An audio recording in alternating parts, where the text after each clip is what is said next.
and that's originally where I'm from. So it's like I was like, oh my god, that's cool. I actually didn't come into that show until way later because my son was like found it and got really hooked on it, and like he's got the hat and all the other stuff. Jeff. So the people that made Gravity Falls also made Star versus the Forces of Evil, correct? Yes. And I've watched Star versus the Forces of Evil, and I love that show. So Stars versus. So if you watch her, there's connections between that as well. And now if you watch on that, like little things, you'll find that they'll do. Like they put Bill in everything. Bill's like he's in Rick and Morty. Like you'll see Bill in various things on that. You will know who Bill is later on. Okay. He's a pyramid evil bastard. Okay. But I only watched season 1 of Star, so. Oh my god. Okay. Yeah, you got a lot to learn. Yeah.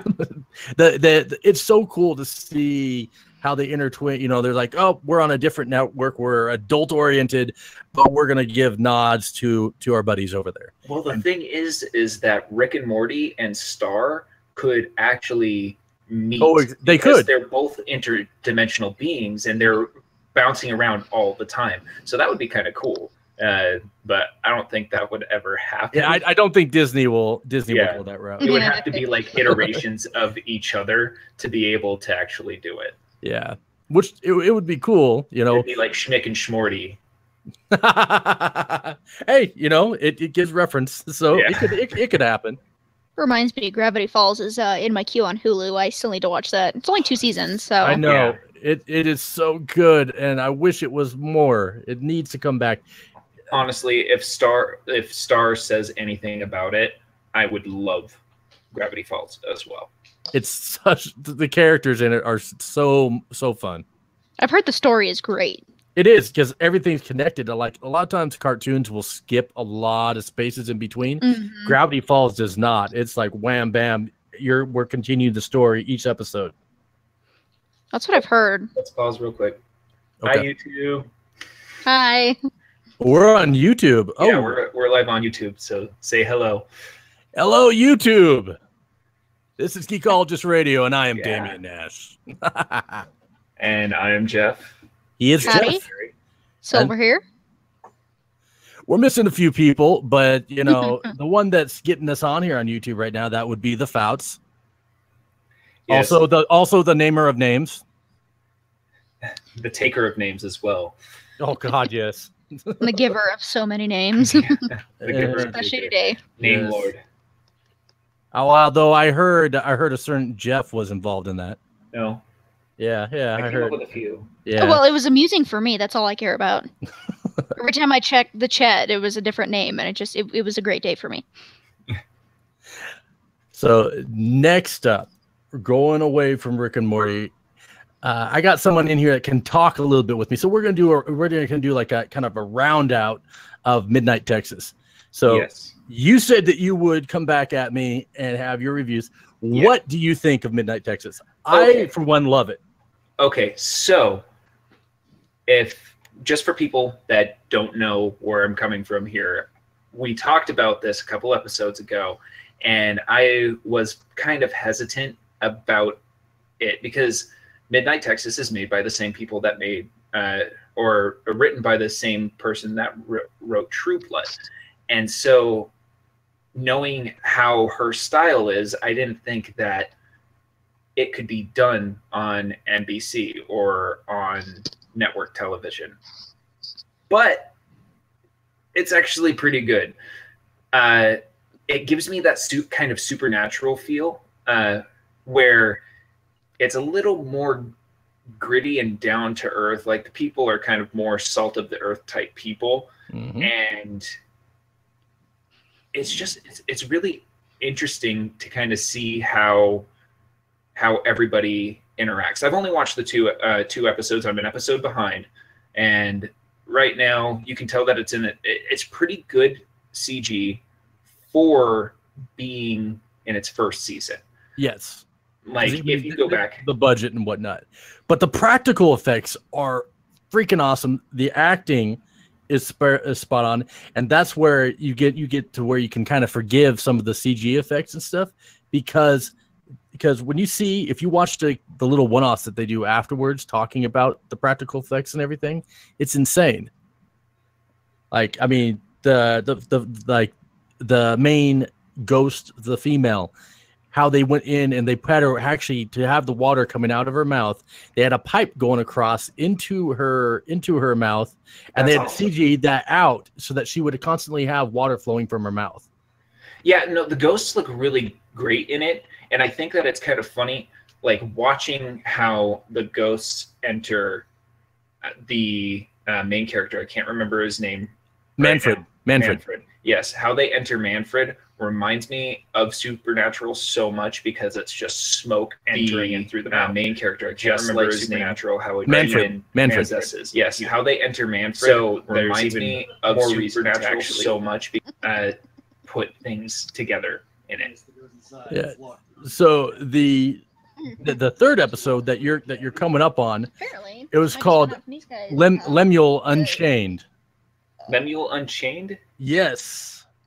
So that's the vampire, right? That is the vampire. Okay. Now, in this, it's a little bit of a difference. So Lemuel, mostly known by Lem. That's probably why Lemuel is his full name. He goes by Lem. We get his backstory. We find out how he became a vampire. We also find out how he's got the blue eyes and how it's their telling of the vampiric lore of the vampires who can feed on emotion and things like that. It also, by telling the backstory of Lemuel, you get the backstory of Manfred's grandmother and his connection to Midnight. Nice. So does it go back to when she's younger, or is she still kind of older? It goes back to when she was really young. Like a baby? Not a baby, but like a later teen. Okay. And cool. Yeah, it's really cool. It's pretty. I mean, because basically this is what happens: a deadly nest of vampires arrive in Midnight, eager to reunite with Lem. Manfred suspects there's more to their arrival and joins forces with Olivia. And that's just like the little snippet you get of information on it without trying to go too deep into it with spoilers. There's a lot of vampire fighting, and it scratches the itch of the Lost Boys, the Frog Brothers going at it. And that's how I felt watching this. When they start prepping, you can tell that the show writers are like, okay, all the town's prepping against these vampires. You can tell that they watched probably that scene. How I felt watching this when they start prepping of the Lost Boys, you can tell that over and over again, because okay, I'm like, yes, I can feel the Frog Brothers in this episode. This is great. How feral are? I'm assuming that Lem is a little more prim and proper, and refined than how vampires usually are. Are they pretty feral? Yeah, they are. Okay. They are pretty feral. It's a very kind of cool backstory that they give it. So it's definitely. I'll look forward to when you get a chance to see this, and any listeners that get a chance, hit me up on Twitter. You know where to reach me at the end of the episodes. We always let me know what you guys are thinking on it if you're watching along with us, because it's a pretty kick-ass show. The next episode is called Sexy Beast. Yeah, it's actually about Fouts. It says so in episode 4, this is what we got to look forward to. Manfred's ability to see the dead leads him to uncover an ancient supernatural who seduces and feeds on men. Bobo must confront the dangerous bikers who threaten to expose his past. So this is going to be Bobo's story, then. This is it's gonna expose. So I want to know more about Bobo because we don't know his supernatural abilities yet. Exactly. That's the thing. Except that he's a badass. Yeah, he's a badass. Anything that we know. Yeah, that's all we know is that he's some form of badass. So he's gonna wind up being Sasquatch or something. It's gonna be. He's a were-ape. Were-ape. Well, we had the were-tiger. I know. But so moving on from Midnight Texas, as hard as it is, I am gonna go back in with a little more vampireness onto the original season 2. I finished the first season, moved on to season 2. The storyline is still really great with this. Like it hits, and the way that they set it up and they roll with it. They did a bit of a time jump within it. So it takes place, I think it's about between 3 and 6 months after the end of season 1. And the episodes are great. Like, it's just, I can't believe I did, like, I pushed it off. I was like, it's a CW. I'm not going to watch it. Which now I'm finding that I have a lot of CW stuff to catch up on that I actually like. Riverdale, you got me hooked. So I'm going back and watching all the rest of it. Is so good. It is. Chris, we'll talk more Riverdale when you get back. But yeah, the original, I'm 2 episodes in, and yeah, the storyline's great. It's setting up a lot of stuff now with the mother and the bloodline of the vampires, the originals and stuff like that. And it's just it's such a good show. And I'm 2 episodes in. By next week, I'll probably be halfway done, if not done, with the series, with season 2. Hopefully, I got 20 hours worth of watching to do. We'll see if I can do it. If I can, I'll be talking about it, and I'll talk more in depth. I'm going to try to probably target this one more as a start of it.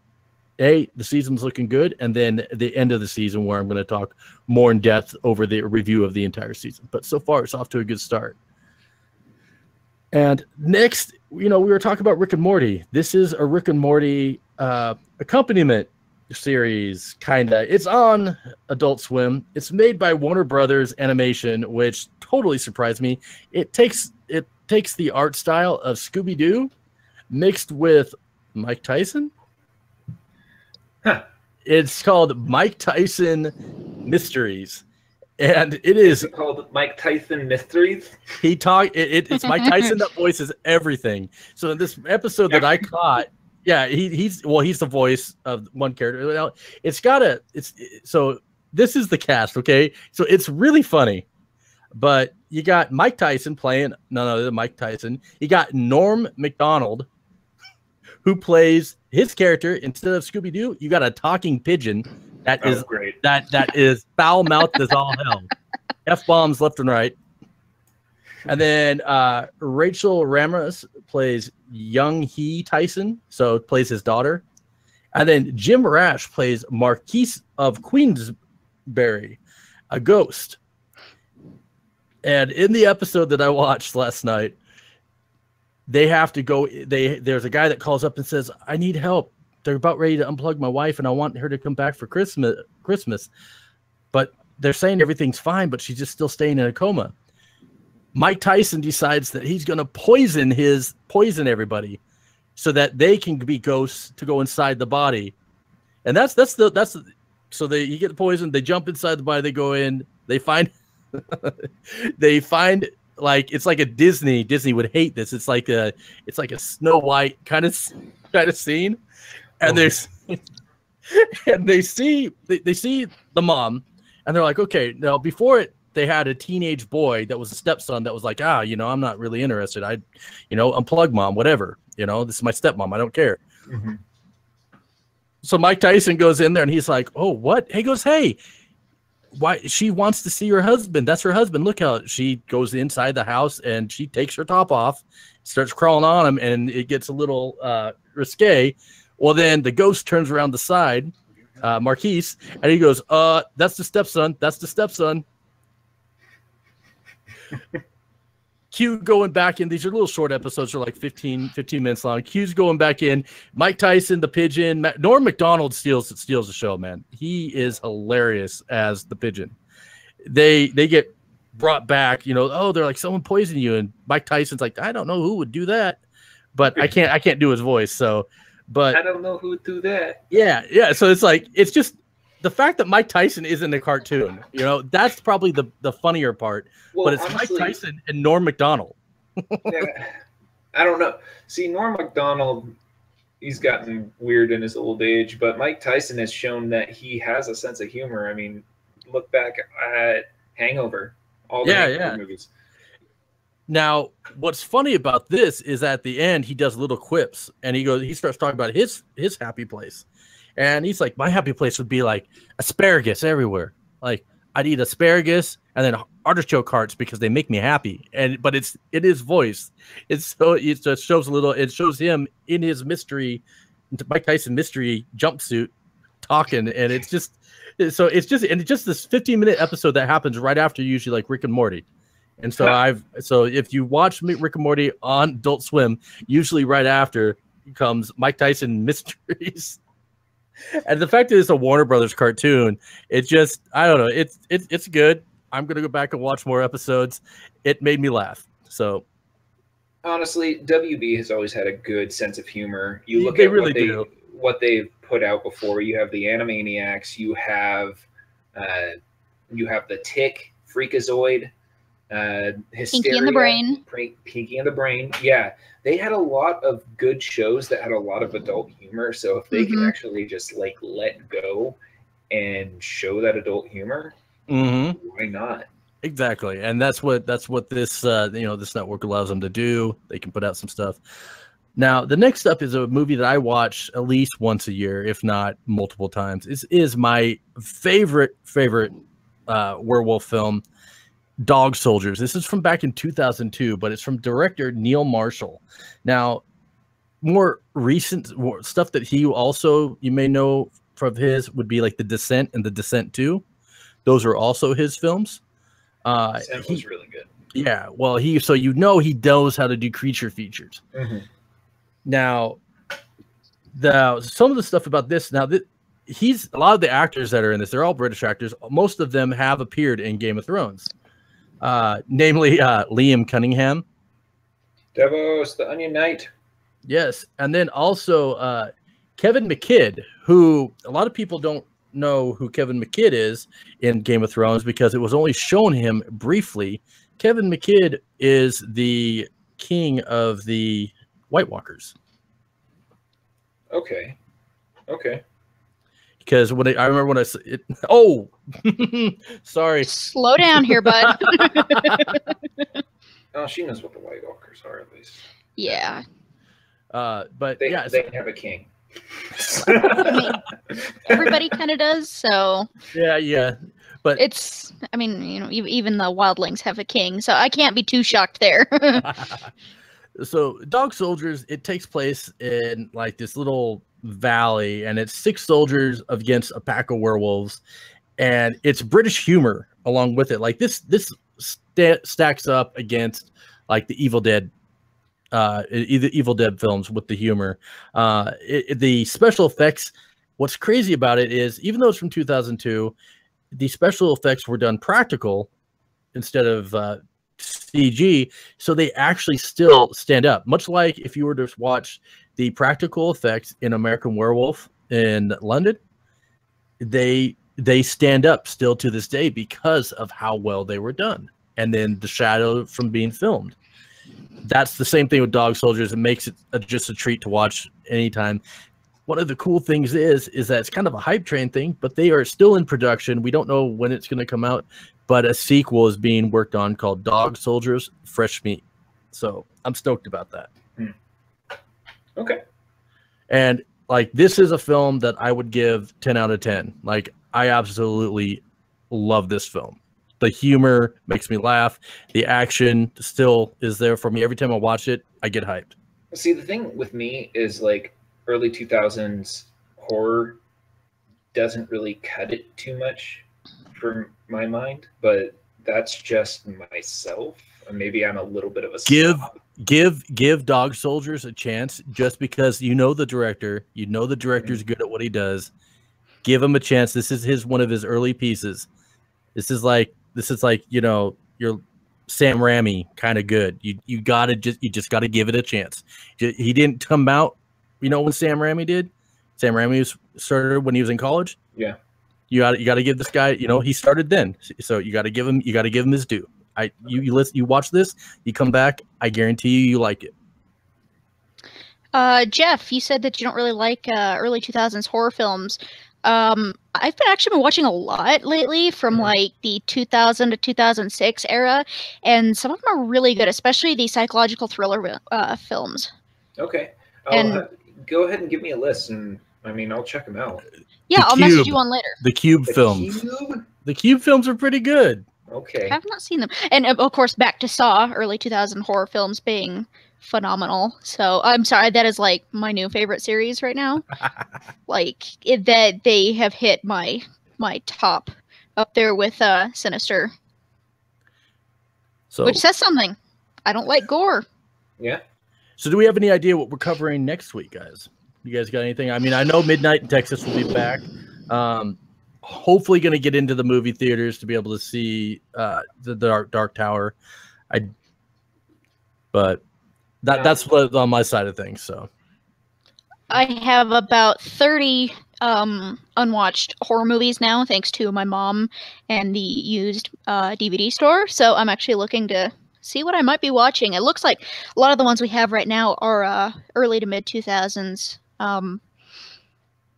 We watched a newer one recently. I might talk about that next week because it was a Nick Cage film and it was surprisingly decent. But yeah, most of the stuff I've been watching is older, the stuff that Jeff hates apparently. It's not that I hate it, it just doesn't sit well with me. That's all I said. Okay. Apparently the stuff that doesn't sit well with Jeff. And then I am planning on finishing season 2 of The Walking Dead, so stop spoiling stuff for me, Jeremy.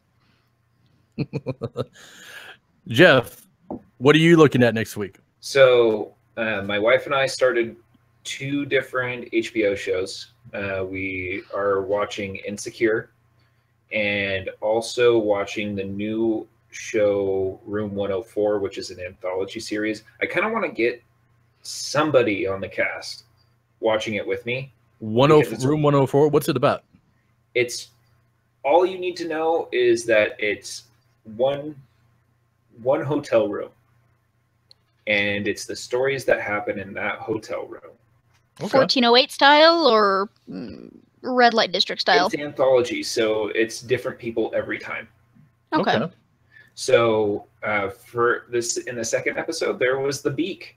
James Vanderbeek was in it, and him and his wife have a really weird fight with the guy who is the young dude from Hot Tub Time Machine, and he's just a pizza guy. So it's strange and weird, and you're gonna feel weird watching it, but it's good. And I just all right, please. You got me. Okay. You came on. What genre is it? You came on Midnight Texas with me. I'll come on to this with you. All right. Deal. I can't give you a genre because it's anthology. So I've only watched 2 episodes. They're 30-minute episodes, and it could be different. The third episode, when I watched the trailer, it looked like it could be kind of cultish, but I'm not 100% sure. The only thing is I can say that it's gonna make you feel weird.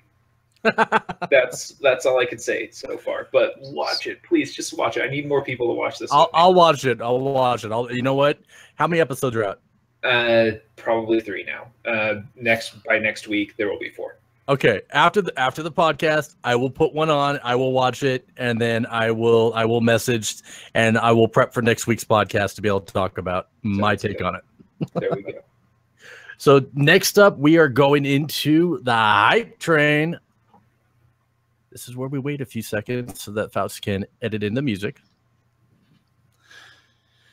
Silver, you're up with Mindhunter on Netflix. Yeah. Have you guys seen the trailer for that yet? Nope. Yes.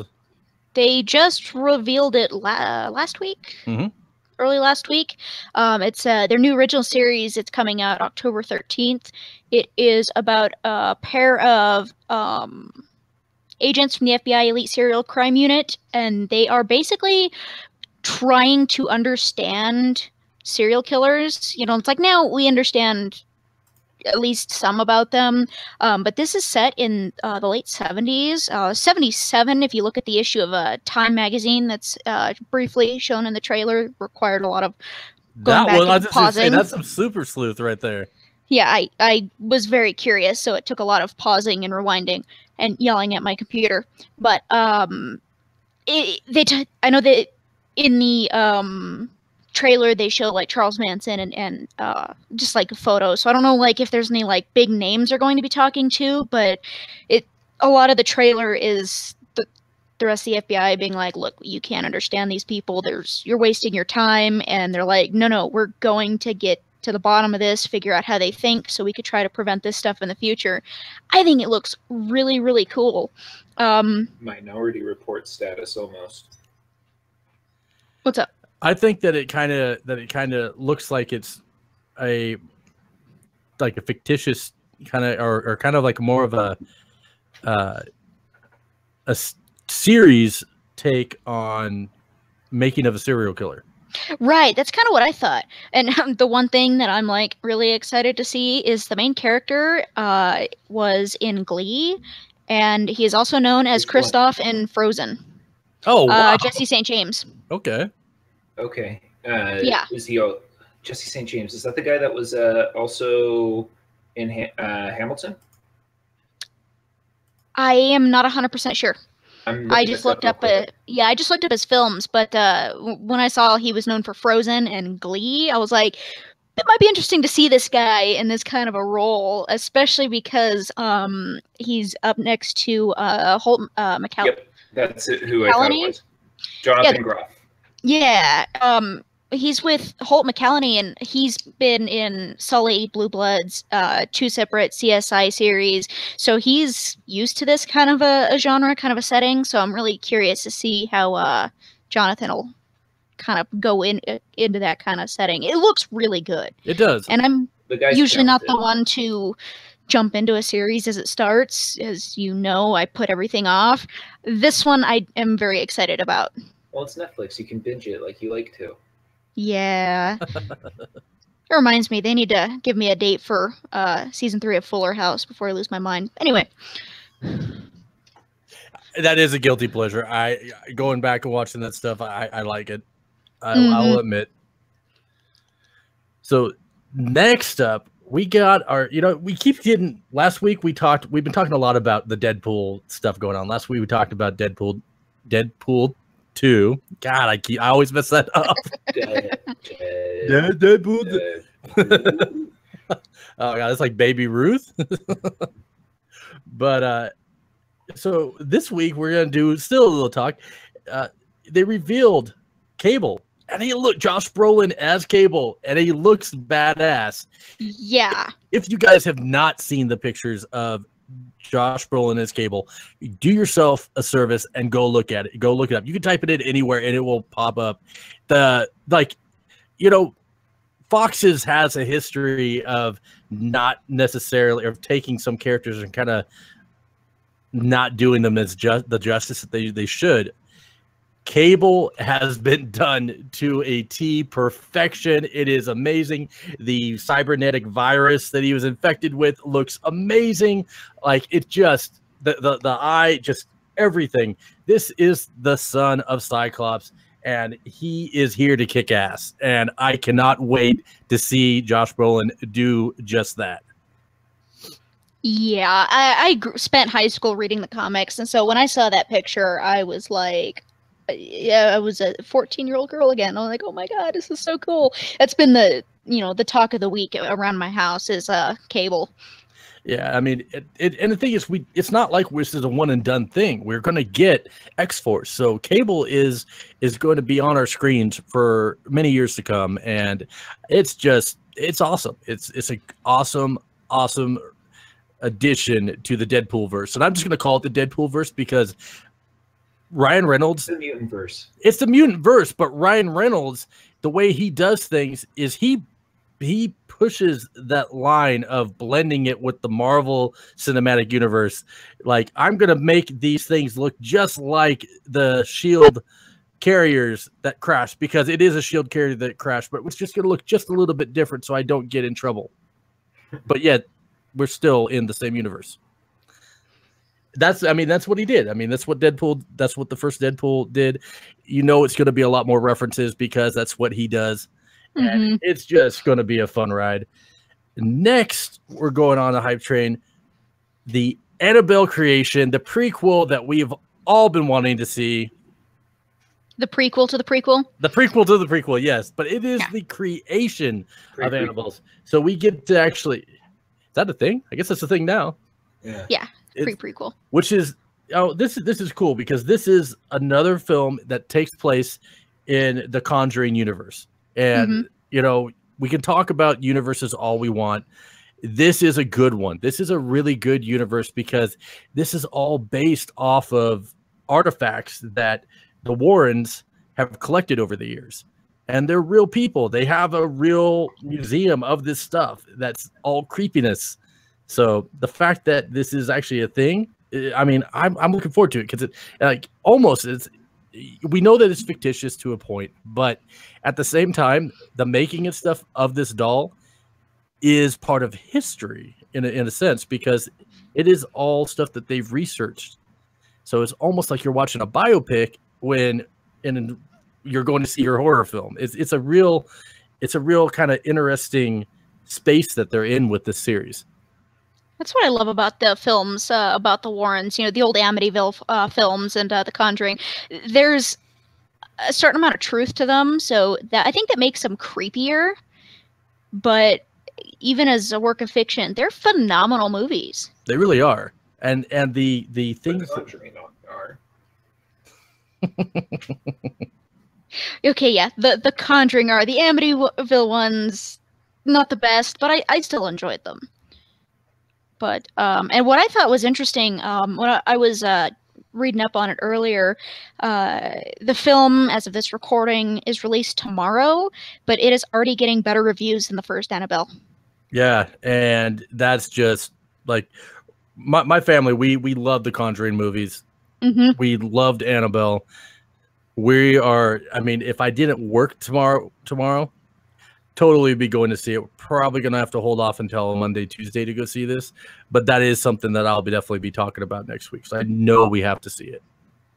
We might see it sometime before next week. If not, we'll definitely see it sometime soon, so we'll be able to talk about it, because I'm super excited. And as I mentioned earlier during the precast, it is directed by the same guy that did Lights Out, which I loved.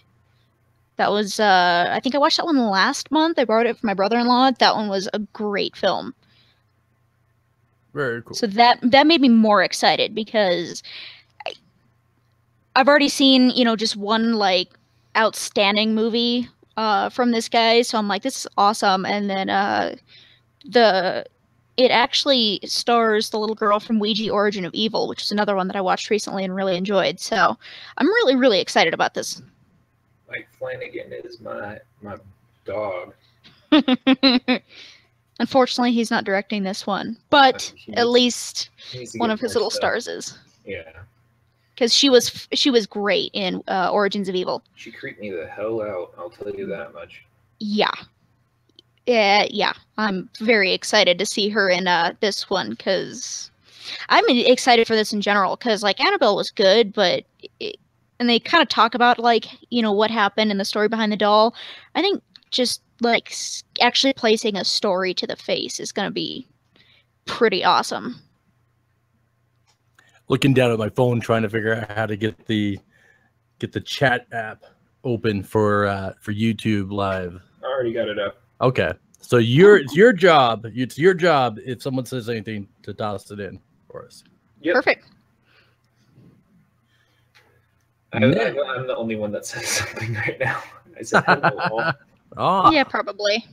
Hello, if anybody's watching. Well, the other thing is, it is kind of late that we record, and we didn't have time to tweet it out or anything like that. So the next time, as long as we got this thing nailed down, this is how we'll start doing things. We'll say, hey, we're going live on YouTube, and you can come watch us and join in the conversation. You can stare at our faces. Yeah, you can see how sweaty I get. That's always fun. I'm actually really sweaty too. You just can't see it on me. Because you have hair. I don't have hair, so I know. It glistens. My air conditioner's You on see 60. I feel great right now. Oh, you're so cool. So- Look at you, miss. I'm so cool. It's so nice. I love Literally it. and figuratively. Exactly. You're just jealous. I am. So- I got my fan going. I can at least have that, but So I'm getting a kick out. I'm getting a real kick out of this episode, because I mean, there's a lot of horror involved in this.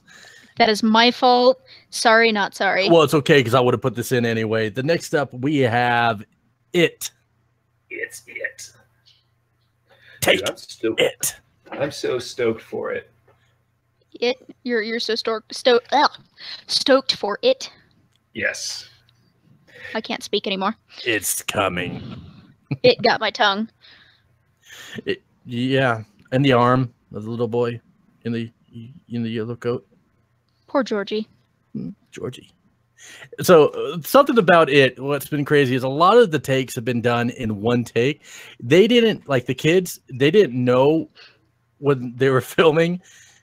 They would go into the scene and they'd be told he's in here. Oh God. They don't tell him where it's at. Like there's so many cutscenes where they show him where the kids start crying because they didn't.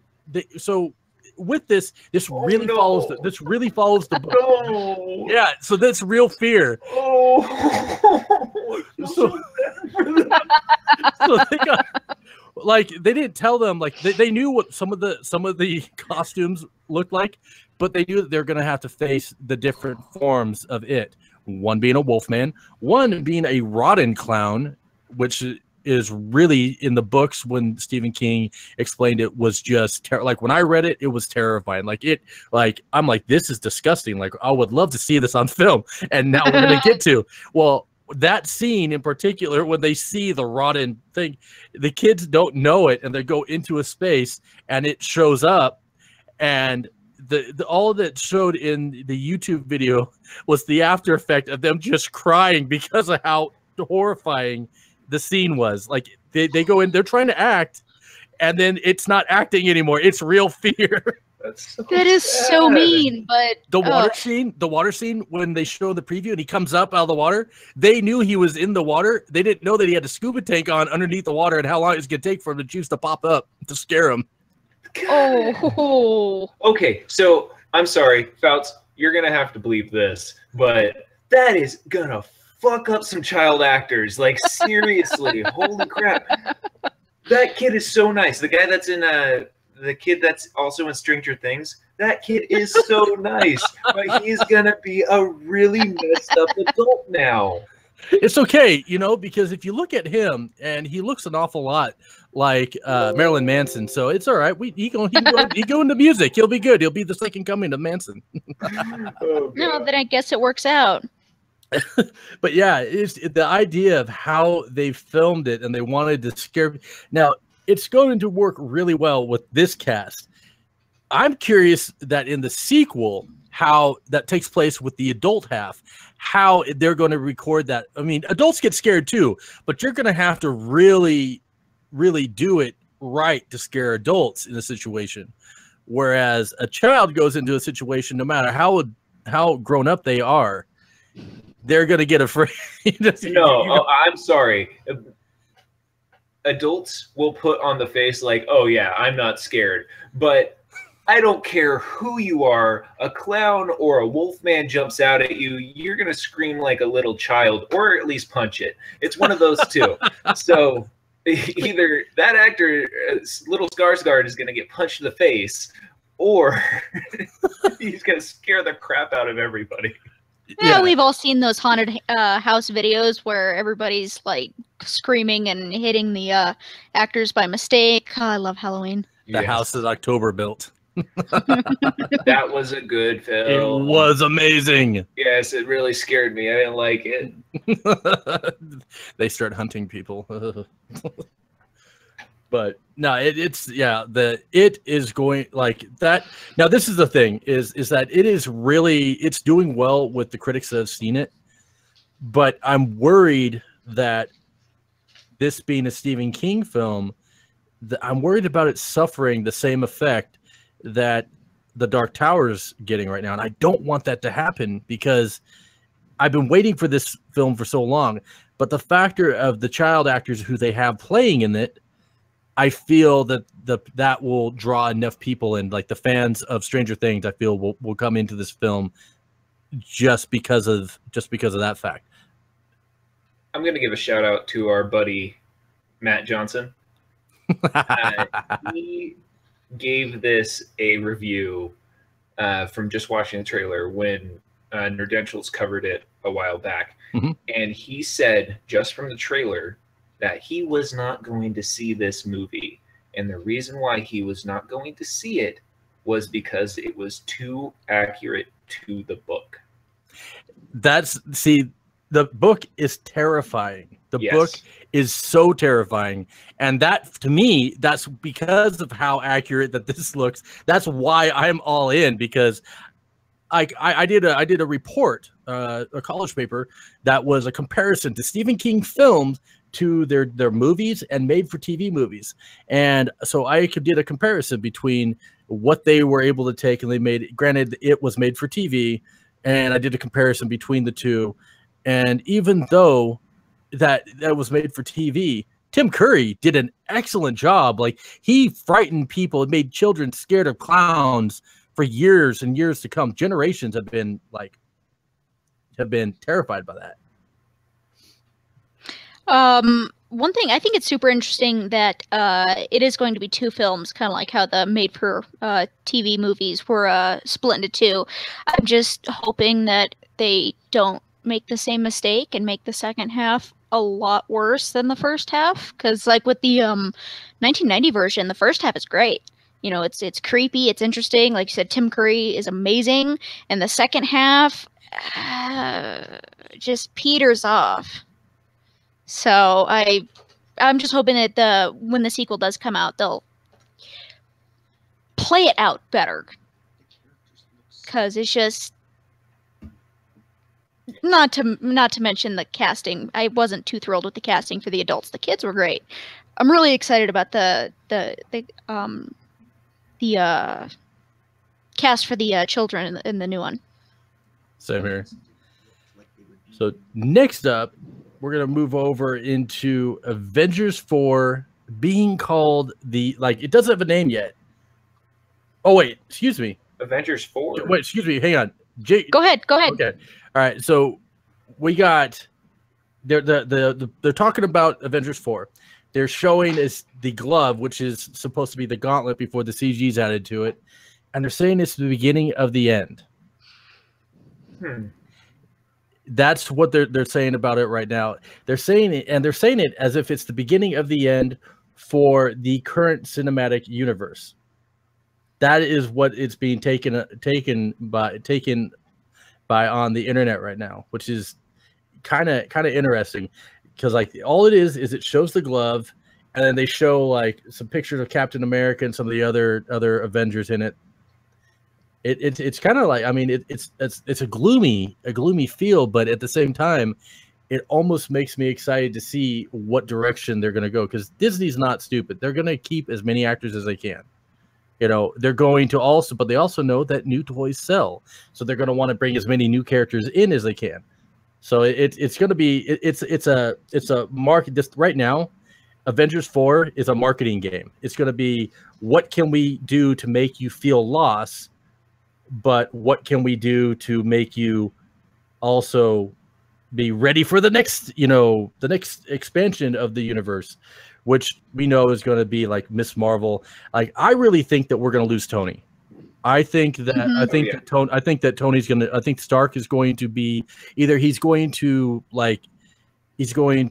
go out heroically and he's going to sacrifice himself, or he's going to get killed, and that's what's going to cause everybody else to rally to defeat Thanos. Because it's usually supposed to be Cap that gets killed, and exactly. So but maybe they're gonna, that would work. Well, it's also the fact is that Chris Evans has stated that he wants to still play Captain America. He was going to quit playing Captain America and go into just directing and stuff, but he wants to stay because he loves the character so much. And we know Robert Downey Jr. wants out. So, and the last Iron Man movie, like, really, really heavily implied that he was on his way out. Yeah. So, and I'm a huge Captain America fan, so as long as Evans is here to stay for a while, I'm good. I think Evans is done too, though. No, Chris said that he wants to. Chris Evans says that he's not, like, this last interview he did was stating that he's feeling like the Logan thing, like he's willing to play it for as long as he can. Yeah. Okay. All right. Because just a while ago, he was like, I know that's what I was saying. Is like, he's wishy-washy, so we don't. Yeah. Basically, what's going to happen is, if the money's there, he's going to stay. We know this. You know, he's going to follow where he's gonna still, if he's allowed to go do his artsy movies that he just did, like The Gifted, things like that. He's going to do that. But if he's got the cash cow going here, why take the mouth off the teat if you're getting all the money? Robert Downey has just made it so, like, he was the guy that started it for him. Yeah. So he doesn't want to do it anymore. But he said basically, either you give me more money or I'm out. And they've given him more money every single time. So True. Well, it's like even I finally saw Spider-Man: Homecoming this week. Even then, Stark in general, just you get a vibe like I'm done with this. You know, the way he treats Peter and the way Downey just kind of presents himself. You can tell he's just done. Well, you can tell that it was like he was excited to get him in the Iron Spider so that he can pass it on and be like, yes, you are the new Iron Man, only you're Spider-Man, Iron Spider. Do you think that they're going to try to keep the predecessor and maybe go like the new iteration of Iron Man where it's I really do. And they'll just keep that under wraps for a while. Yep. And then just out of nowhere, just pop it up. And so they could still keep Iron Man and still have a storyline going and bring in a young person that could still be with like Tom Holland and follow that storyline and continue to grow with him and be in there forever, because Tom Holland is young enough that he could do this for a very long time. Yeah. And I just want to throw in Tom Holland was phenomenal. Yes, he really was. Oh my! I ranted and raved about this movie. I think that it's great. I think it's the best Spider-Man that they have ever done.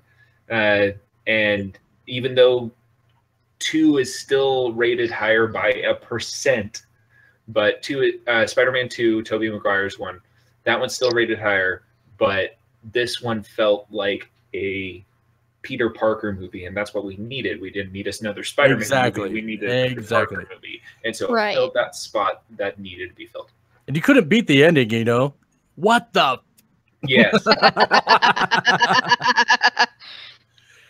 So lastly, on the hype train, we're going to talk about Westworld Season 2 gets 3 new faces, one of which is just, I mean, he's the scene stealer himself. We got Gustav Skarsgård. So he's going from Vikings. He's going to be Skarsgård. So he's coming in he's going to be playing a role. We also have Fair Fairs from the Get Out, actress Betty Gabriel will also be joining in the second season. Skarsgård plays Carl Strand, a white-collar guy comfortable in the field, while Ferris will play a tech expert with both serving and as a series regulars. Gabriel will reoccur in a role in Westworld employees trying to restore order on the ground. The trio joined the newcomers, including Katja Herbers as a regular, Jonathan Tucker, and Nell Jackson in reoccurring roles.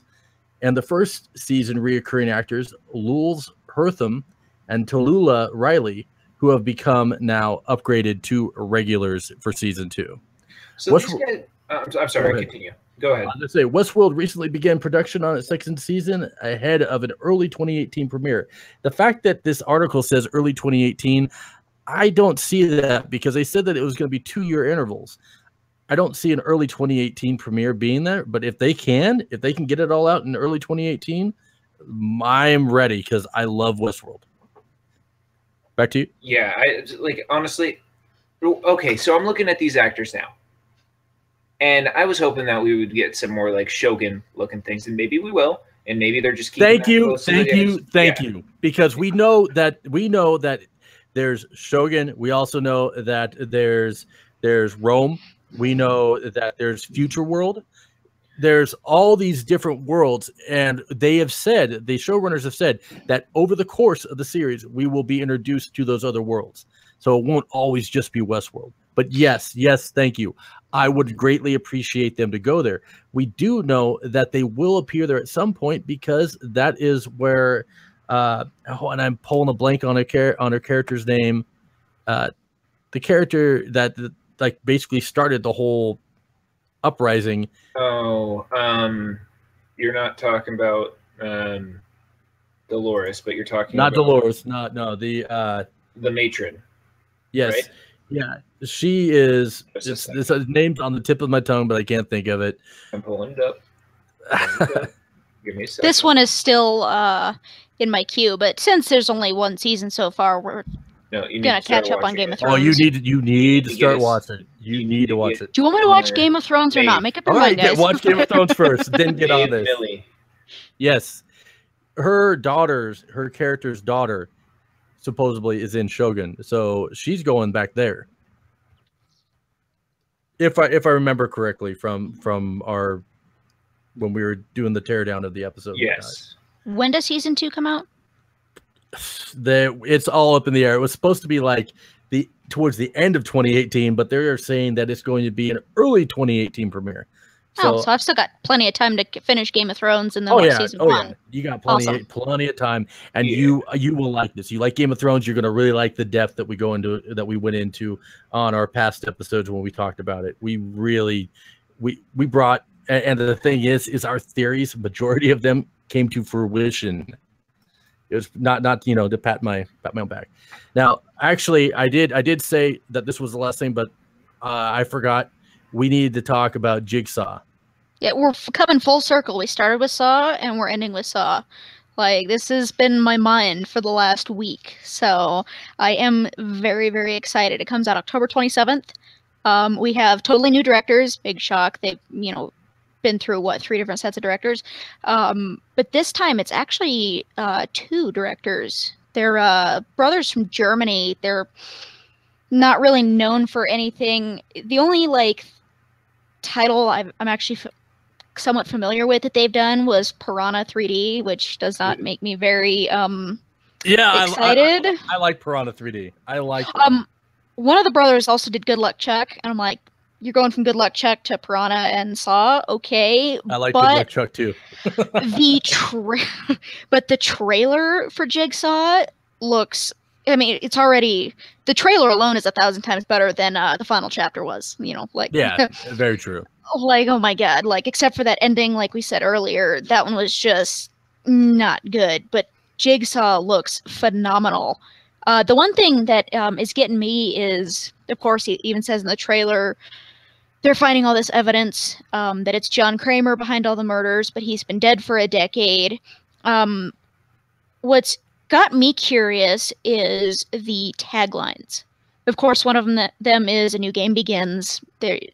They always have a tagline like that. But 3 of them are you worthy? Become Jigsaw, and his legacy becomes you. And so Become Jigsaw was the one that really, kind of, it just made me curious. Like it's a search, like it's America's Got Talent, only now it's become Jigsaw. Yeah, do you want to play a game? Oh my God, let's call in and vote. The Ryan Seacrest is a killer. I'm telling you right now, it's Ryan Seacrest. He gets everything. He's the new Jigsaw. He's the killer. I believe it. The poster, I think, is interesting too, because each poster has some sort of severed limb. I think my favorite is probably 4, where it's half of Kramer's head in a scale. But this one is just the pig mask, which, by the way, scares the living hell out of me. Clowns don't bother me.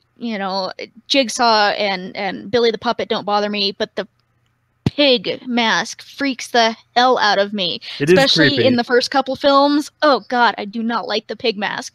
So the poster and the taglines are what really have caught my attention, because the 7th one really ties it up, but in a way you could see how it could play off of the 7th one, but with the taglines and stuff, I think it's going to go in a different direction. And I'm really excited to see what it's about. I'm not sure if I'm going to see it in theaters, because I can be a little squeamish, even for as much as I loved the other ones. But at the very least, I will watch it as soon as it hits DVD and bug you. I'll bug you guys about it. Oh. So I'm pretty excited. And they've been keeping the cast pretty hush-hush. So, of course, the only returning face that we know of is Tobin Bell, who plays John Kramer. He was in all of them because of flashbacks, hallucinations, all that good stuff. So I'm pretty excited to see where they go with this. I do know a little bit about it, but I don't want to say because it's definitely a spoiler, but I think it's going to be pretty cool. There's a key in front of your eye. In your eye. Nope, in front of it. Jigsaw screwed up. It's right here. Oh, thanks. Say, back to the iPhone thing. All right, so we're going to close up with this one and get into our next podcast. So first off, we're going to do our sign off. Email, you can reach us at geekologist@ninjapancake.com. Twitter @geekologistradio minus the T for character restrictions. On the web at geekologistradio.com or www.ninjapancake.com. And Jeff, where can we find you? You can find me on Twitter at the Jeff Berry. That is TheGeoffBarry. That is my name. You can also find me on another podcast called the Nerdentials Podcast. You can find them on SoundCloud, Google Nerdentials, you'll see it. And here, Paul and I, we're finally going to start putting some stuff on this channel. So you should probably see next week, or actually this week, because future, but this week there should be some stuff coming onto the stream or onto the feed. So thumbs Very up. Cool. I'm pretty excited to join you guys for that one. Yeah, it'll be nice. Silver, where can we find you? You can find me on Twitter at SilverSoulX10. You can find me on RectifyGaming.com. I write articles and reviews on video games, and I also do a podcast with Rectify Gaming. And you can find me on Twitter at Mr. Damian Nash, all one word. Find me on Rectify Gaming. Excuse me, doing some articles and stuff on there. And when I get the opportunity to be on Rectify Games podcast as well. And with that, we're gonna go out of this with Chris style. We are meowed. Where's the timestamp for that? Okay, the meow. No. Okay, I'm letting Fouts know he needs a break to get everything shut down. Yeah. So The whole thing's at 118. 118. Or just under 118. But of course, he puts